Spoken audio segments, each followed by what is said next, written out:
Hello everybody, welcome back to HardReset.Info channel. In today's video, I'll show you how to easily fix the ghost touch problem on your OnePlus Nord 5.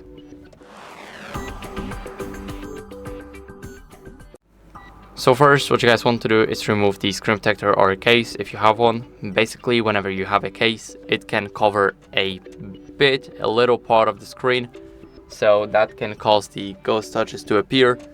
And now, moving on to the screen protector, when it's not aligned perfectly or it's misaligned, or basically it's covering a little bit of the edges of the phone and not the entire screen, then it can also cause the ghost touches to appear, probably on the right side or on the left side where the screen protector is basically on the normal screen. Now after that, what you guys can do is update your software to fix any touch glitches. It's also very important to run the latest version, so go over to settings. Now scroll down all the way until you guys see system and update, and here click on software update. Here, as you guys can see, it will be checking for updates and the version is up to date for me, but if yours is not up to date, then I recommend you guys updating it.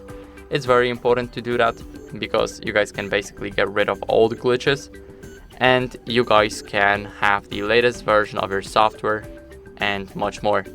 So that's it for the video. I hope this video was helpful to you, and if it was, then leave a like, sub, and a comment, and I'll see you in the next one. Bye.